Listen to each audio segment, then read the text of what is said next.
Vous concernant, cette affaire commence au début de l'année 1997. Je suis arrivé à Paris, descendre à l'hôtel Holiday Inn des Portes de Pantin. Que, à ma grande surprise, donc à partir de N'Djamena, il paraît que donc il y a un Tchadien qui me cherchait depuis de N'Djamena, ainsi de suite, et il a su que donc je suis à Paris, donc il est venu, Monsieur Pedro Lazare. C'est quelqu'un que vous connaissiez auparavant? Oui, au Pedro Tchad, Lazare. c'est un Tchado béninois, bien sûr, Pedro Vous l'aviez Lazare. déjà rencontré? Si, il est avec nous au Tchad, il vit au Tchad, c'est un homme d'affaires, il vit au Tchad. D'accord. Et il m'a téléphoné qu'il dit que bon, il vient d'arriver, il veut me voir. J'ai dit, mais montez dans la chambre. Bon, voilà, donc il y a une imprimerie qui, donc, par le biais des amis, donc, ils frappent des monnaies. Et que vous, par rapport à vos liens avec Idriss, donc, il faudra essayer de. Et ils ne traitent pas avec des individus, mais c'est avec des chefs d'État. Nous, donc, on essaiera d'aller voir l'imprimerie et venir informer Idriss. J'ai dit, mais comment frapper comme ça? Il a dit, bon, il faut qu'on fasse le déplacement.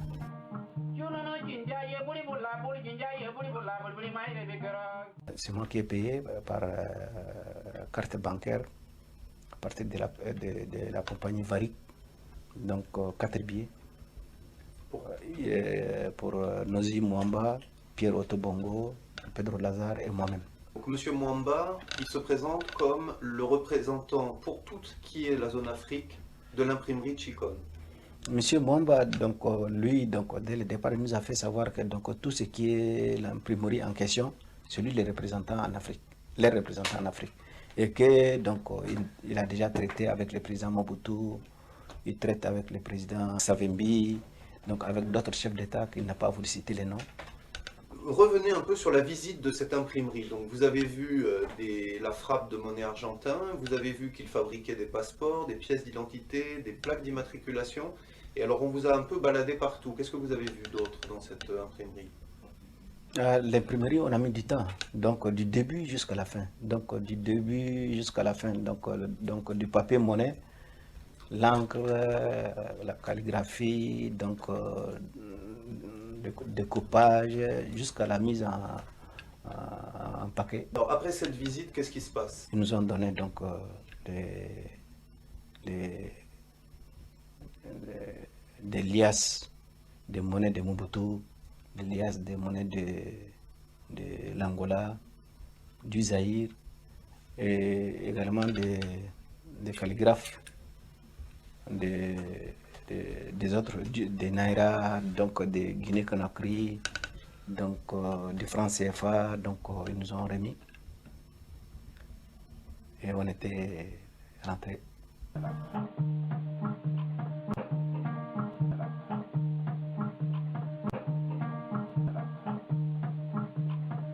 Arrivé à N'Djamena, donc le lendemain, le président m'a reçu. Donc moi je l'ai, voilà. Ah, il dit c'est pas possible. Et puis également ils nous ont donné donc un appareil qui fait voir donc, même sur un papier blanc donc les filigrammes qui sont à l'intérieur. Donc même cet appareil donc ils nous ont remis donc avec l'appareil, voilà Monsieur le Président, ce qui est en train de se faire au niveau de l'imprimerie, donc voilà donc les liasses du Zaïre, M. Mobutu faisait, voilà donc l'argent de l'Angola, voilà l'argent de l'Argentine, et voilà les filigrammes donc des autres pays. Ah, ils peuvent faire les francs CFA à toute monnaie, c'est une imprimerie donc, officielle. Il est venu, bon, il l'a fait loger donc, dans sa chambre au jardin. Et il lui a expliqué. Bon, dans un premier temps, le président disait que donc, mais vraiment, c'est intéressant mon frère, mais est-ce que donc on peut... d'abord, c'était les francs CFA. Après le franc CFA, Mwamba a pu convaincre le président, il dit que non, le franc CFA, donc bon, c'est pas valeureux. Et c'est volumineux de l'Argentine, donc jusqu'au Yémen, donc c'est pas normal. Donc lui, il propose une monnaie forte, en dehors des devises officielles, une monnaie forte locale. Ah, le président il dit que dans ce cas, donc il faut, est-ce que vous pouvez frapper donc les 500 rials saoudiens? Mwamba dit oui, il n'y a pas de problème, n'importe quelle monnaie. Et également là aussi, donc M. Mwamba disait que non, les 500 rials saoudiens, c'est pas encore valeureux. Un rial saoudien, ça fait 0,75, 0,73 dollars, donc c'est pas nécessaire. Est-ce que vous ne savez pas d'autres... Ah, il dit que donc, bon, il y a les dinars koweïtiens, il y a l'argent koweïtien, il y a les Qatar, il y a les Bahreïn, ainsi de suite.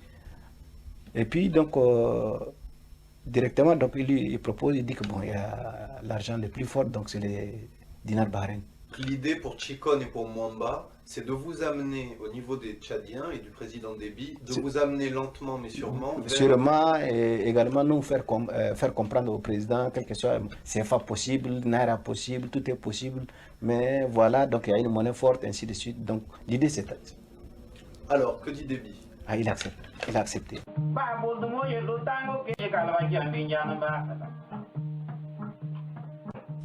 C'est Mwamba qui propose au président Déby. Oui, donc le président accepte. On va vous donner donc 2 millions de dollars. Sur les 2 millions de dollars, donc si ça marche, ainsi de suite, donc à vue de ça. Mais quel est le montant correspondant aux 2 millions de dollars? Personne n'a demandé. Bon, le président était tellement impressionné, il veut de l'argent. Mais Mwamba savait, mais il n'a pas dit au président. À partir de la réunion entre Idriss Déby, Mwamba et vous, que l'accord de principe est trouvé, mais que le problème qui se pose, c'est qu'il faut trouver les 2 millions de dollars. Maintenant, donc, il reste le problème des 2 millions de dollars. Alors, les 2 millions de dollars, donc, c'est tout un problème.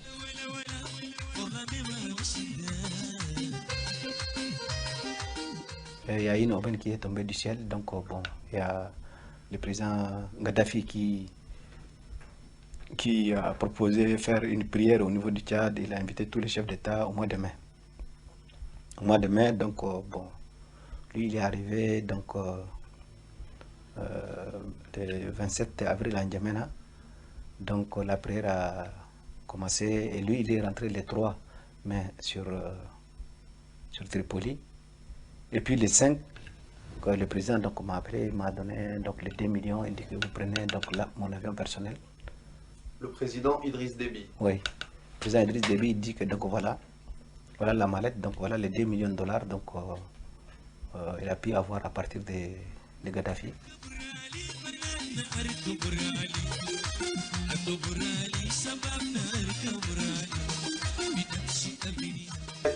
D'accréditation qui dit que vous êtes porteur d'un message pour le président Mandela. Le président Mandela a des obligations et ne peut vous recevoir en personne, vous oriente vers le ministre des Affaires étrangères. Vous avez une discussion avec le ministre des Affaires étrangères, vous lui dites que Idriss Déby souhaiterait se rapprocher de l'Afrique du Sud et effectuer un voyage officiel. Mais tout ça n'est qu'un prétexte. Ça, c'est une couverture, oui. C'est une couverture. C'est une couverture. Nous, on est arrivé à Johannesburg, donc étant officiel avec l'avion du président, conseiller spécial, porteur des messages. Donc, on a atterri à l'aéroport de Johannesburg. Bon, le protocole de l'aéroport n'était pas au courant, donc ils étaient un peu étonnés. J'ai pris ma mallette directement, on est parti à l'hôtel. Profiter de ce temps, donc j'ai remis donc, les 2 millions à M. Nozi et à M. Josefino. Ça s'est passé où? À Pretoria. Dans un hôtel? Dans un hôtel.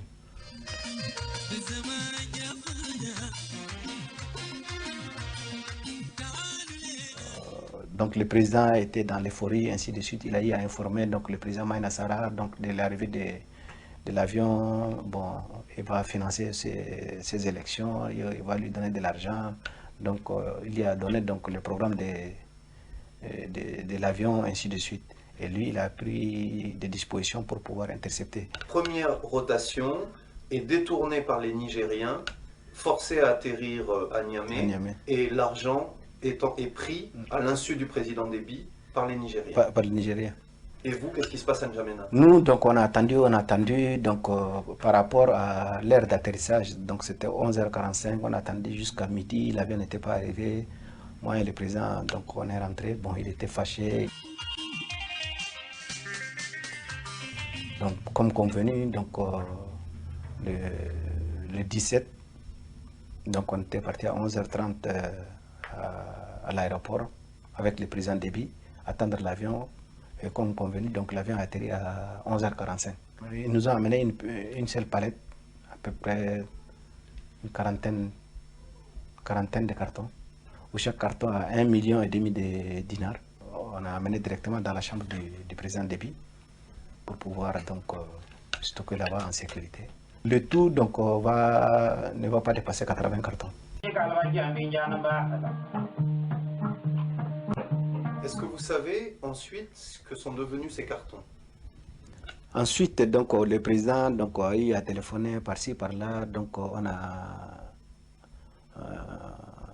amené donc, 2,8 millions à Kano, au Niger.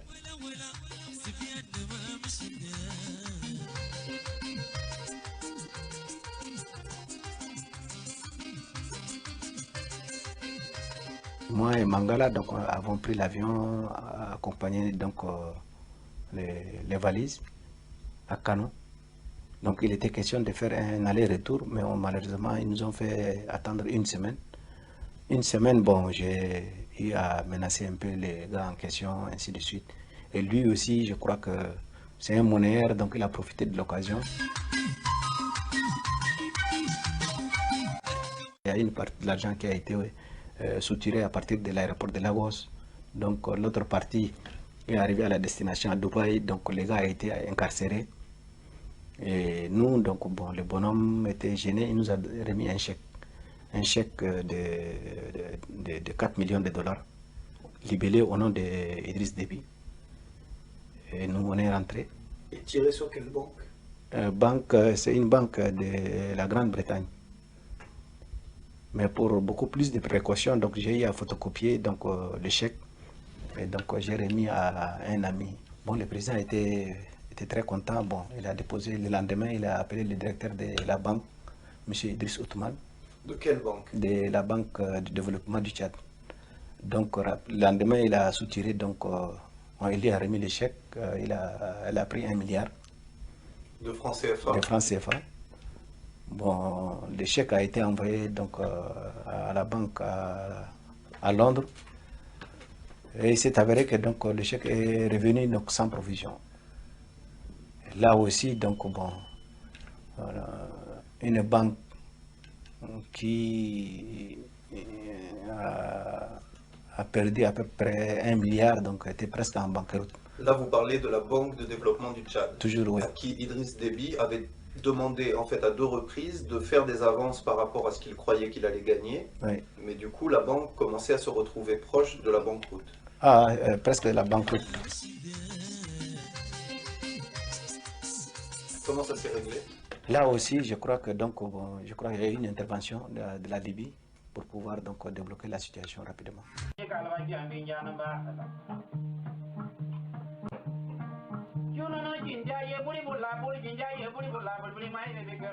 Le président avait demandé à ce qu'on parte avec les cartons, avec son avion spécial à Bourget, à Paris, à Bourget, pour pouvoir donc remettre l'argent à M. Jean-Pierre Chariot. Donc on est arrivé, M. le Président, c'est pas prudent de partir avec l'avion du président en France, à Bourget. Donc il vaut mieux aller voir les gens et revenir discuter sur le taux, ainsi de suite, avant de venir. Donc on est venu avec Idriss Othman donc, au mois de juin à Paris. Qui est cet homme, Idriss Othman? Le directeur général de la BDT, de la banque. On a été accueillis par M. Jean-Pierre Chariot à l'aéroport. Ils sont venus nous chercher de l'hôtel, donc on est parti dans un bâtiment en face de l'Assemblée nationale. J'ai posé la question à M. Jean-Pierre Chariot. Je dis, M. Jean-Pierre Chariot, c'est ici la Banque de France? Ah, il dit, Monsieur le ministre, non. Ici, ça, c'est uniquement un bâtiment réservé pour pouvoir faire des opérations, ainsi de suite. J'ai dit, ah bon? Donc en fait, avec Jean-Pierre Chériot, il ne se passera rien. Rien. Il va vous changer aucun des dinars. Non, aucun. Et quand vous repartez à l'aéroport, il vous arrive une mésaventure. Arrivé à l'aéroport, à ma grande surprise, donc j'étais parti avec Idriss Othman, ainsi de suite, pour l'embarquement, pour partir sur le Tchad. Au moment où j'enregistrais, donc ma valise a disparu. Dans ma valise, donc il y a les gris-gris. J'ai un poste donc Sony, radio cassette. J'ai 2 millions de francs CFA. Donc j'ai quelques 300 ou 400 quelques dollars. Également les photocopies de Jean-Pierre Chariot, donc les photocopies de nos trucs. Et également la lettre qu'on a signée à partir de Canon, de la maison d'échange aussi. Donc ça s'est trouvé dans la valise.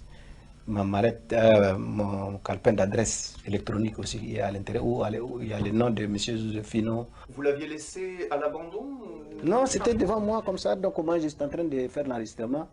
Une fois l'enregistrement fini, donc la mallette n'est pas là.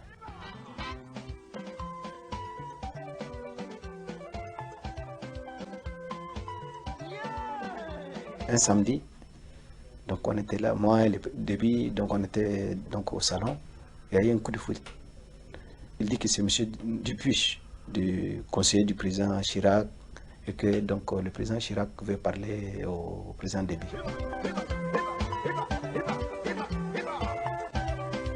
Et Déby est resté combien de temps à Paris à peu près? Ah non, il a fait un aller-retour. Aller-retour rapide. Lui aussi, aller-retour rapide.